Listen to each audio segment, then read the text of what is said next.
mis sur pied par Stand-up au Cameroun. Ce groupe de travail qui est piloté par l'ONG. Je fais cette précision pour que dans nos rendus, il n'y ait plus de confusion, parce que dans plusieurs rendus, radio, télé, presse écrite, il n'y a pas toujours la distinction entre stand-up, quel est son rôle dans l'affaire, le groupe de travail, quel est son rôle dans l'affaire, et l'ONG Un Monde Absolu.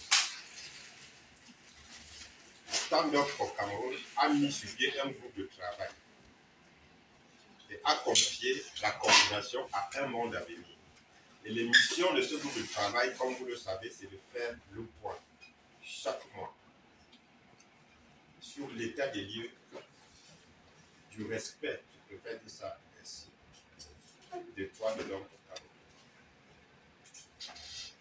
Bien évidemment, dans leur travail quotidien, ils ont constaté que ces droits de l'homme étaient constamment violés et c'est les états de violation qui sont présentés chaque mois.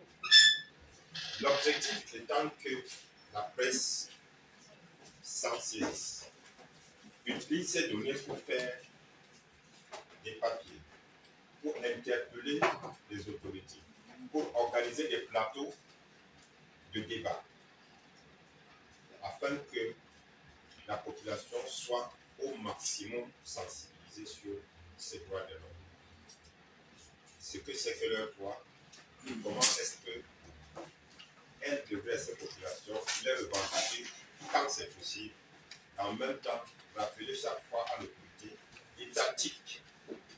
Parce qu'on ne parle de violation des droits de l'homme que quand on constate que l'autorité étatique est supposée les protéger, ne les a pas protégés, mais a plutôt posé des actes qui vont qui empiètent le libre, je vais dire, la jouissance libre de ces droits.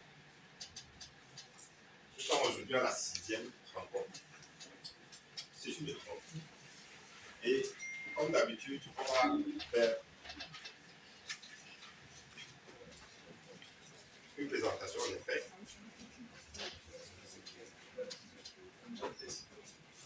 Notamment les chiffres clés du mois de mai, la 5e, c'est ça?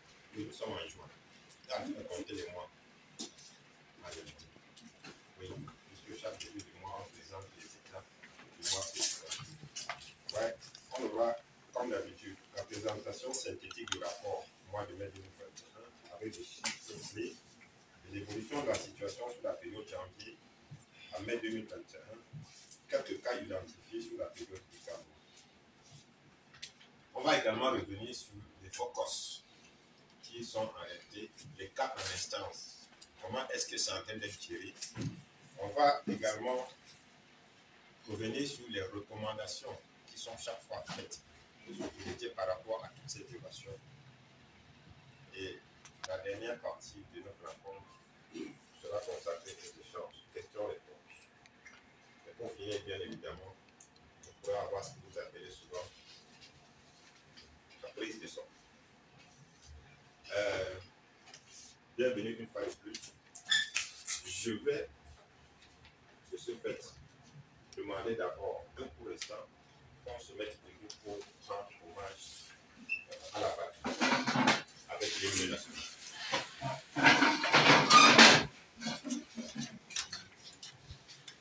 Au Cameroun, personne ne nous enseigne.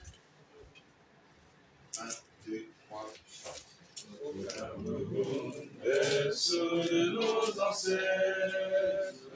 Va debout et jaloux de ta liberté. Comme un soleil, ton drapeau fier doit être un symbole ardent de foi et d'unité. Que tous les enfants du nord au sud, de l'est à l'ouest, soient tout amour, de servir que ce soit leur seul but, pour remplir de gloire toujours.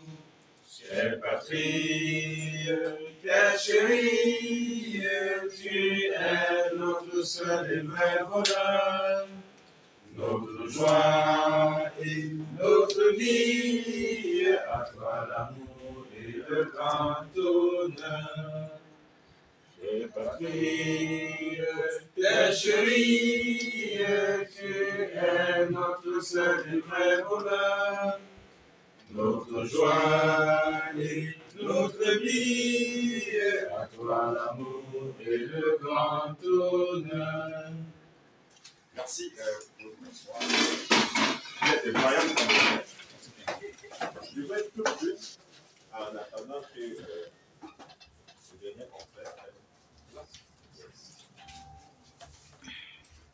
Bon, je vais donner la parole, comme il est de coutume, au coordinateur de l'ingénieur modernité pour un bref mot religieux. Avant que nous ne rentrions dans le vif du sujet.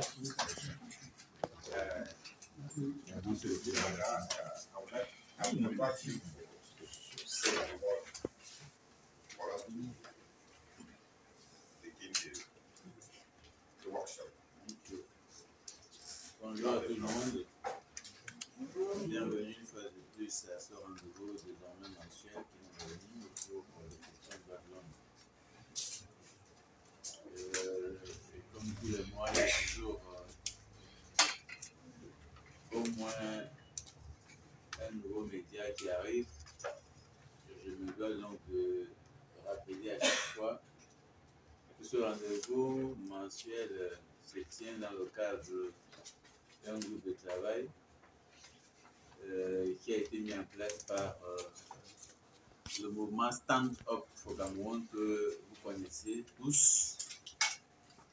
Cet espace qui réunit à la fois les formations politiques, les formations associatives également,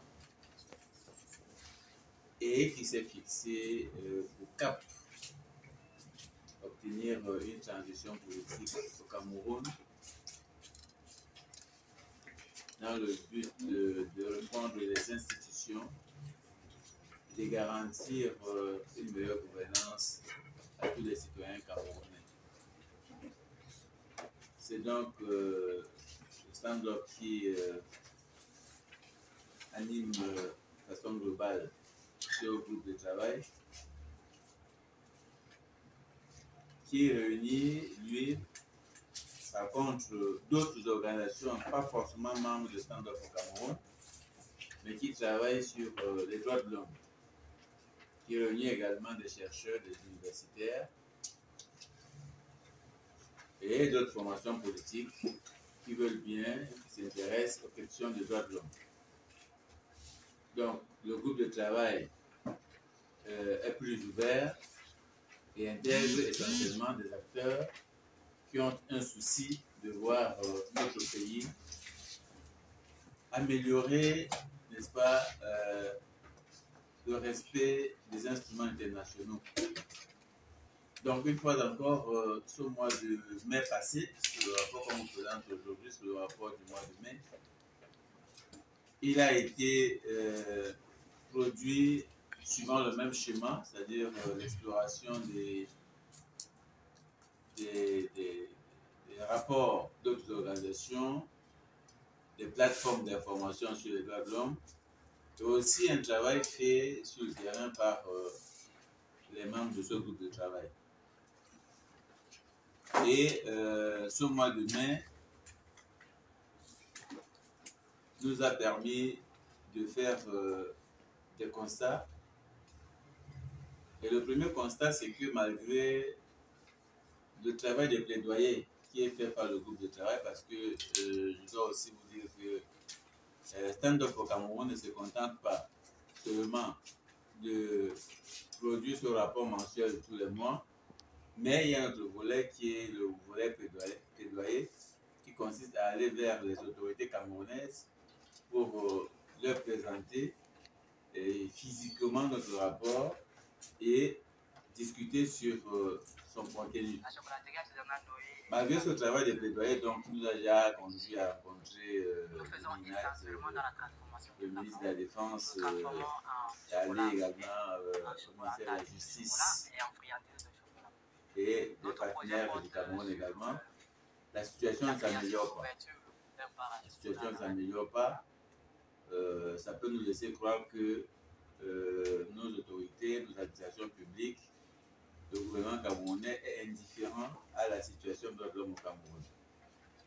C'est une première lecture que nous faisons. Ce mois également, le groupe de travail a pu réaliser ce qui se passe dans la région du Nord, où plusieurs villages ont manifesté leur ras-le-bol face à des attaques, au kidnapping, au vol du bétail dont les populations font l'objet. Ce mois également, ce mois de mai, le groupe de travail a été très attentif à ce qui se passe concernant la gestion des fonds réunis par le Cameroun au niveau national et international au sujet de la gestion de la pandémie Covid-19. Le groupe de travail a également observé une fois encore la situation des cas en instance. Donc nous avons plusieurs situations en instance, des personnes détenues depuis longtemps, de groupes de personnes, des enquêtes dans des villages, quand le cas de Gabou, c'est toujours pas fini. Donc le groupe de travail a également jeté un regard sur ces personnes en détention depuis longtemps et dans les affaires. Donc le nommé Loïc Ndiokam, qui a été interpellé et donc qui a été condamné à plusieurs années, n'est-ce pas, de prison ferme. Nous avons été attentifs à ce cas, évidemment sous l'angle des violations des droits de l'homme, pour constater, n'est-ce pas, les insuffisances du point de vue de la procédure judiciaire. Voilà brièvement sur l'endème d'introduction, c'est que je peux vous mettre déjà sous la dent en attendant que les autres puissent, comme d'habitude, égrener l'ordre du jour tel qu'il est prévu. Merci Philippe. Merci Philippe. Donc, après ce contexte judiciaire ici, nous allons à présent passer la parole à la coordinatrice du groupe de travail. Nous avons essayé de collecter plusieurs informations sur qui concernent la situation des droits de l'homme au Cameroun pour le compte du mois de mai. Et nous avons relevé, comme d'habitude, plusieurs rubriques survenues au cours de ce mois, dans des cas de kidnapping, des cas de violence, des cas d'incendie. Et ce mois-ci, nous avons pu collecter les cas de violence basés sur le genre, ce que nous n'avons pas fait au cours du mois précédent. Donc, pour le compte du mois de mai, nous avons relevé au total 71 cas de violation des droits de l'homme, dont des décès qui au total se sont vus à 32 cas. Donc, comme d'habitude, ces cas reviennent dans les zones en crise, notamment les zones du nord et du sud-ouest, du Grand Nord, mais certains cas qui surviennent dans les autres régions du Cameroun. Donc, 74 personnes ont perdu la vie au cours de ce mois de mai. 42 dans la zone du nord-ouest et du sud-ouest et 29 lors de la crise de Boko Haram. Nous avons aussi 3 personnes qui sont décédées dans les autres régions au cours de ce mois. S'agissant des incendies, nous n'avons répertorié malheureusement aucun décès, mais nous avons répertorié des incendies, des pertes matérielles, que ce soit des maisons, que ce soit des mosquées. Tout à l'heure, vous aurez des détails lorsque je présenterai spécifiquement des cas. Donc, nous avons eu un cas d'incendie uniquement dans la zone du nord-ouest. Des cas d'explosion, nous en avons eu plusieurs. Donc, 7 qui ont fait finalement 7 morts. Et ces morts se sont retrouvés uniquement dans la zone du nord-ouest et du sud-ouest. Les cas de kidnapping qui, au cours de ce mois, se concluaient par des cas de renseignement.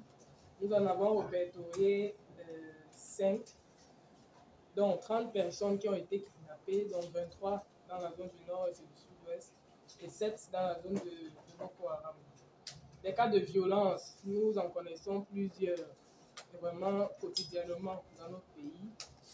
Nous avons pu collecter 21 cas généralement, et 10 dans la zone du nord-ouest et du sud-ouest, 9 dans la zone de lors de la crise de Boko Haram et 2 autres dans les autres régions. Nous avons pu collecter 2 cas de violence basés sur le genre, que vous avez sûrement eu vent lors de l'actualité qui s'est passée au cours du mois de mai. Donc, nous vous présentons l'aperçu global de l'évolution depuis le mois de janvier, qui était le mois pendant lequel nous avons commencé l'élaboration de nos rapports, jusqu'au mois de mai. Donc, vous pouvez constater que la courbe est toujours croissante, même si le mois de mars reste le mois qui a vu plus de cas de violation collectés. En janvier, nous avions 59 cas de violation. En février, nous en avions au moins 43. En aperçu général que vous pouvez avoir, je vais comparer ce mois au mois qui précédait, dans celui d'avril, pour vous montrer que entre les décès, les kidnappings, les incendies, les cas d'explosion, les cas de violence, nous avons répertorié assez au cours du mois de mai, au cours du mois d'avril. Donc pour dire que la situation se dégrade de plus en plus. Donc nous en avions enregistré 42 cas de décès au cours du mois de mai, contrairement à 21 au cours du mois d'avril dans la crise anglophone, 29 la crise de Boko Haram, contrairement à 19 pour le mois d'avril dans le cadre de la crise de Boko Haram. Nous avions enregistré 23 cas de kidnapping, dont 26 lors de la crise de Boko Haram en avril et 23 lors de la crise du nord-ouest et du sud-ouest en mai. Mais le plus important, c'est que 30 personnes au mois de mai ont été kidnappées, contrairement à 27 qui ont été kidnappées au mois d'avril. Phénomène récurrent qui se passe de ce côté-là depuis le mois de mars. Dans le cadre des tueries, nous avons eu plusieurs cas de décès. Je crois que les violations des droits de l'homme concernant les cas de décès ont été plus enregistrées au mois de mai. Donc nous avons eu certains cas comme celui des militaires qui auraient tué 2 riverains et arrêté 4 autres dans la commune dans l'arrondissement de Noni, ça c'est dans le département du Mboui, dans la région du nord-ouest. Donc d'après un habitant, vers 5 h du matin, les militants ont envahi le village de Koum et ils ont fait éruption dans la maison de l'imam, qu'ils ont directement fait sortir de sa maison et qu'ils ont finalement abattu. Et l'imam en question et un de ses fils ont été sauvagement abattus et ont perdu la vie. Le 26 mai à Bamenda, un grand commerçant de la localité de Kouin, c'est à Bamenda, dans le 3e arrondissement, il est reconnu comme ayant une buvette dans la zone. Malheureusement, il lui est reproché à chaque fois de dénoncer les exactions et les abus que les séparatistes mènent de ce côté-là. Et donc, au cours du mois de mai, il a été sauvagement abattu pour avoir commis un dernier acte qu'ils ont considéré comme impardonnable. Donc, il a été conduit à l'hôpital le lendemain, ce jour même, et malheureusement, il est décédé le lendemain. Il était un commerçant assez connu dans la région. Nous avons aussi relevé quelques violences basées sur le genre. Donc, on a tous été informés du décès de l'épouse du lieutenant de marine qui s'est passé à Yaoundé, Claire Shalom Gonon. Nous avons aussi relevé un cas de violation concernant une jeune dame qui était voisine à un policier, qui l'a violée pendant au moins, qu'il a d'abord kidnappée et puis violée. Malheureusement, la procédure est pendante parce que, profitant de son grade de policier, la procédure n'avance pas. Donc, elle a porté plainte à plusieurs reprises, mais le cas est pour le moment encore à l'instance. C'est quelques cas de violation que nous avons pu répertorier. Vous pouvez trouver le reste des cas dans le rapport qui vous sera distribué, soit en numérique, soit en physique tout à l'heure. Nous avons collecté aussi, comme d'habitude, certains instruments internationaux violés qui encadrent ces droits relatifs aux droits de l'homme. Donc, la Déclaration universelle des droits de l'homme dans son article 3 qui rappelle que tout individu a droit à la vie, à la liberté et à la sécurité de sa personne. Donc, le pacte international des droits relatifs aux droits civils et politiques, à travers ses articles 5, ainsi que la Déclaration universelle elle-même, qui rappelle que nul ne sera soumis à des actes de torture, de traitements inhumains et dégradants. C'est toujours important de rappeler à chaque fois qu'il y a des instruments internationaux qui recadrent tous ces cas de violation que nous sommes en train de dénoncer tous les mois. Parce que, mis à part le fait qu'il y a un cadre national juridique qui dénonce ces exactions, vu que les instruments internationaux sont au-dessus des instruments nationaux, nous allons toujours à chaque fois vous rappeler qu'il y a un cadre juridique qui dénonce et recadre tout ce que fait et les séparatistes et les forces de l'ordre dans les zones africaines, notamment Mozo et le Grand Nord. Je vous remercie. Merci Geneviève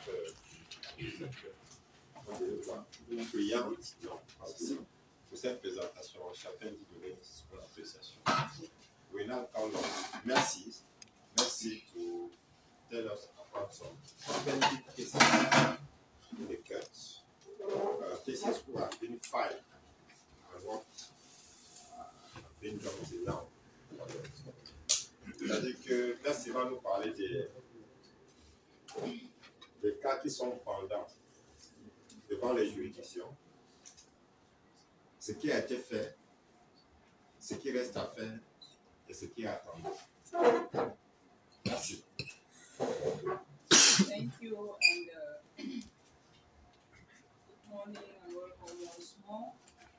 We are going to continue in that same light, and I'm going to give you a brief reminder of some pending cases and some other situations and the focus for the month.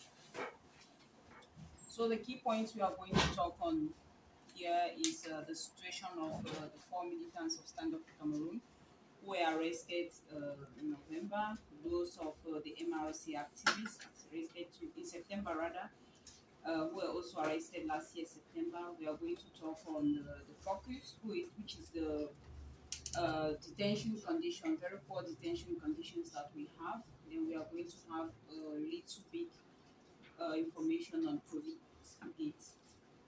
So for the situation of Stand Up for Cameroon members, so far they were arrested, as we all know, on the 18th of September 2020, and in May 12th they appeared in court for the second time, and their case was adjourned. And the reasons the judge gave was that they were not in courtroom, whereas it was forced, because they were sitting in front of the judge in the courtroom, and the case was adjourned to the 9th of June.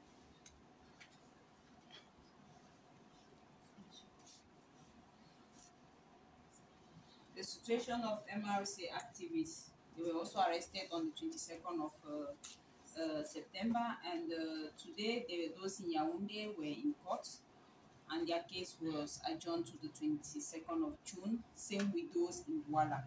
So the case has still been postponed, and we are still waiting for the justice to be ruled.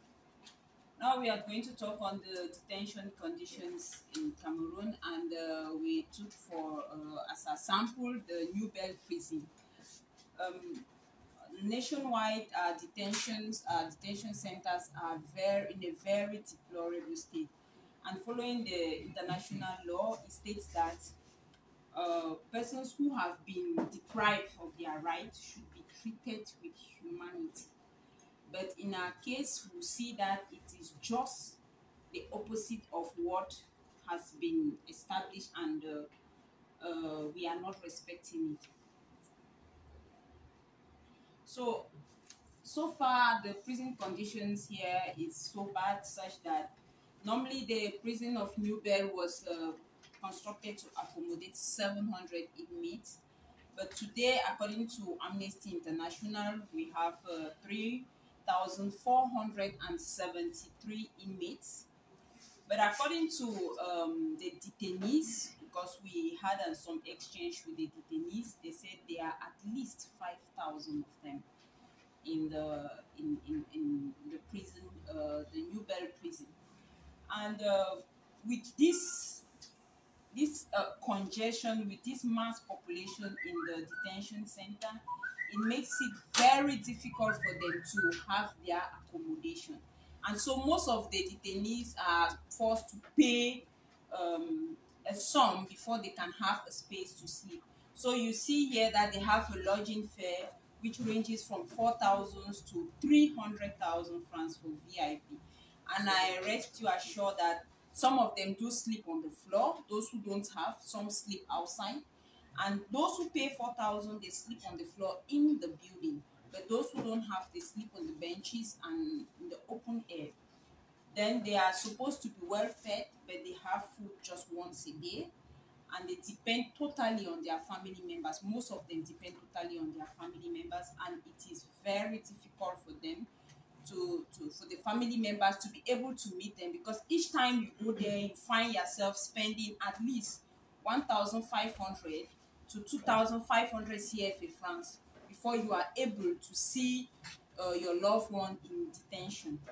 For them to be able to use the toilets, to have access to the toilet, to pay at least 1,000 francs a month. And for them to have access to medical services, you are supposed to pay 200 francs. And you, after paying that 200 francs for a consultation book, you are going to wait till on the day that you have been given a rendezvous before you come back. While the person is in pain, they've postponed the person. So in addition to this, we came to realize that the inflow of canned alcoholic drinks in prison is unbelievable. At least during their visiting days, you go there, you will see at least hundreds of pallets of canned beers that is entering inside. And it is not something that is hidden, it is open and everybody sees what is happening. So that is the detention conditions. Those are the conditions that those who are in jail face as we speak.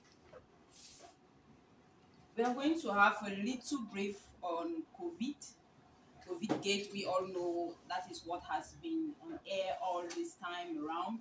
So there is nothing new, but we are just going to have a very brief explanation on it. We all know that 180 billion CFA francs has been mismanaged.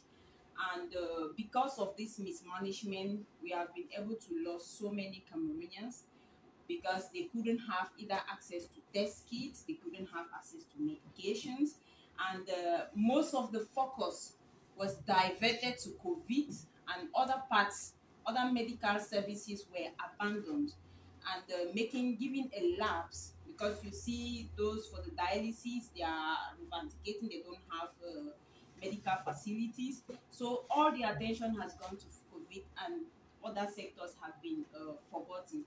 So when we look at the COVID, we discovered that there was mismanagement, there were no access to medications. We saw that most of the suppliers were not accredited, and they got the contract. We saw that there were overcharges in terms of materials that they were bought.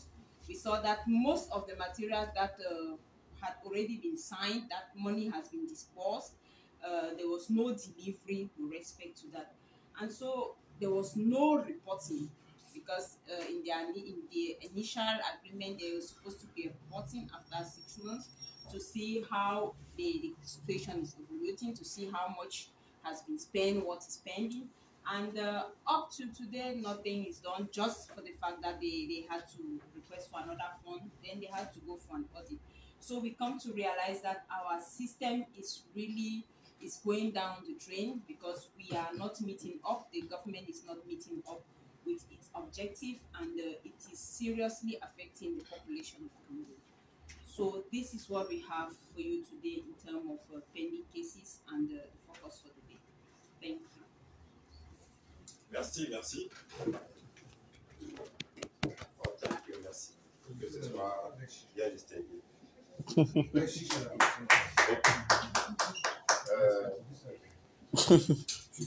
rappeler que d'après ce qu'elle vient d'exposer, merci, c'est qu'on va constater que finalement les droits de l'homme sont violés au moment des arrestations,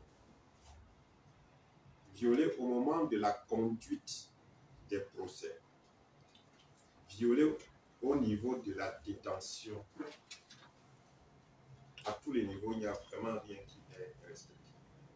Il faut peut-être relever ça de manière distincte comme ça, pour qu'on comprenne très bien comment est-ce que les droits sont triplement violés chaque fois que l'État s'y met de cette façon-là. En prison, les droits à l'alimentation sont violés, ça bien sûr. Les droits aux visites, que ce soit familiales ou autres, sont violés. Les droits à la santé sont violés parce qu'ils n'ont pas toujours accès aux soins tels que demandés. Et ils sont même obligés de payer pour rester en prison. La prison, il y a une question à se poser. Pourquoi cet argent-là, on paye même à qui? Et qui fixe même les différents tarifs? Vous voyez que ça devient vraiment très compliqué. Devant la barre, rien n'est respecté. On renvoie les procès aux absences des prévenus qui sont assis devant vous. On les regarde, on dit qu'on a renvoyé. La dernière fois qu'on a renvoyé le procès de ces 4 personnes, c'était que le procureur n'était pas prêt. Pour quelqu'un qui se prépare depuis 8 mois, à ce jour, non, la dernière fois, même quand on renvoie le procès en disant que les gens n'étaient pas là, il était toujours là. Mais subitement, il n'est pas prêt un jour après, un mois après, il n'est pas prêt. Vous comprenez?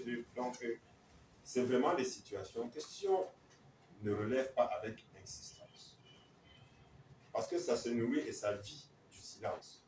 On travaille sur le jeu. Et maintenant, en revenant au premier niveau, au niveau de l'arrestation, rien n'est respecté. Violation tous azimuts. Donc, c'est ce bref rappel-là que je peux faire pour que vous voyez de manière plus précise comment est-ce que ces droits-là sont violés au quotidien. Avant de passer la parole à Franck pour qu'il rappelle quelques recommandations et parle des actions urgentes qu'il y a désormais à mener, pas désormais, qu'il y a à mener tout le temps, pour qu'on essaie d'apporter le peu comme peu par rapport à ces situations. Franck? Un délit dit qu'il n'est pas prêt pour porter la charge.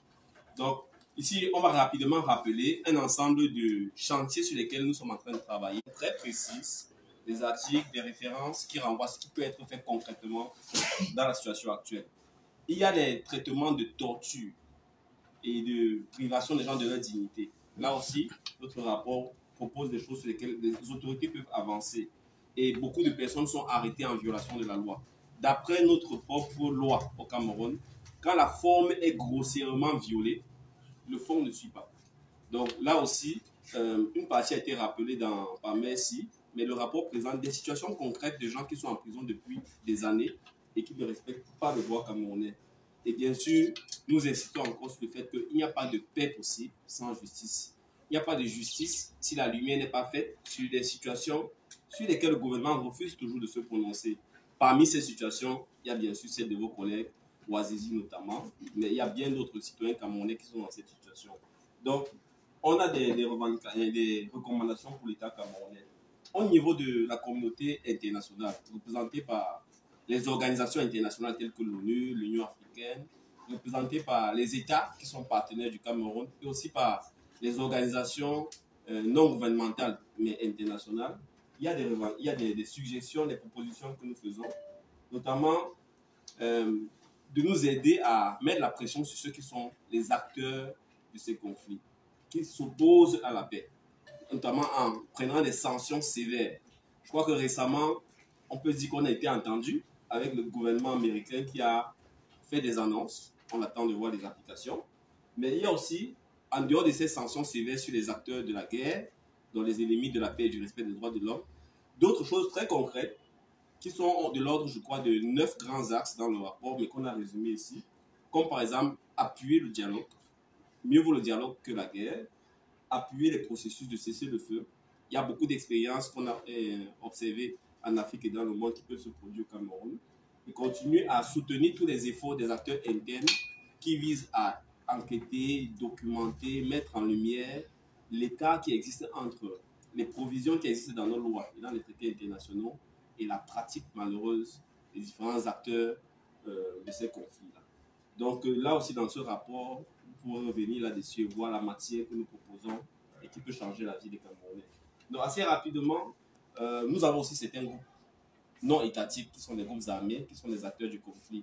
Et nous réitérons les 4 grandes exigences. Et je rappelle aussi que certains membres du groupe de travail, le stand-up, sont en contact avec une partie des commanditaires et ne manquent pas de leur dire la vérité sur ce qui est fait, notamment pour qu'ils mettent fin à la violence sur les civils, mettent fin aux attaques contre les agents de l'État, parce qu'on le répète, poser un problème politique ne veut pas dire que vous rendez responsable les simples fonctionnaires de contentieux politiques qui ne dépendent pas d'eux.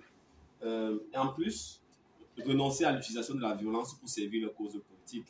On ne désespère pas de faire entendre raison à une partie d'entre eux. Et bien sûr, s'il se veut sérieux, chaque fois qu'il y a des crimes graves qui sont commis, qu'ils mettent à disposition de la justice internationale les coupables dans leur rang. Le travail d'investigation, parce qu'il y a beaucoup de choses à documenter. Et vous voyez que seul, on ne peut pas y arriver. C'est une affaire de tout le monde, c'est notre message. Et vous, en premier aussi, vous êtes concernés. Et on pense toujours qu'avec l'ensemble des autres actions que nous allons mener, on a un travail à faire pour informer et former le public sur la question des droits de l'homme. Donc, dans le rapport, il y a des choses très précises qui sont suggérées et sur lesquelles on a commencé à travailler avec certains d'entre vous. Donc, on va avancer au niveau de la société civile. Le message global que nous disons, c'est que ça, c'est un exemple de chantier sur lequel on peut faire front commun. On peut faire front commun en mutualisant nos efforts dans le suivi et la documentation. Nous, on rappelle toujours que ce que nous présentons comme travail là, ce n'est pas notre seul travail. C'est le résultat aussi du travail des autres organisations que nous mettons ensemble pour donner une vue la plus exhaustive possible de la situation. Mais on peut encore progresser dans la façon dont on collecte, on analyse et on présente ces informations. Donc, on peut aussi faire des efforts communs en matière de plaidoyer et nous, on va s'y atteler. Nous disons simplement que c'est le genre de situation où seul ou à un petit nombre, on ne peut pas être efficace, mais ensemble, il y a des résultats plus importants qu'on peut obtenir. Et enfin, il y a 2 derniers capitaux. Ce sont les citoyens.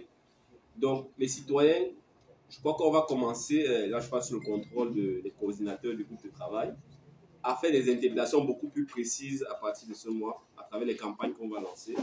Donc, on a toujours recommandé, les citoyens ont 4 choses basiques qu'ils doivent faire de façon permanente. Donc, ceux qui nous écoutent, prenez le soin de lire ce rapport, informez-vous sur la situation, formez-vous sur vos droits, parce qu'un droit qu'on ne connaît pas est un droit qu'on ne peut pas défendre.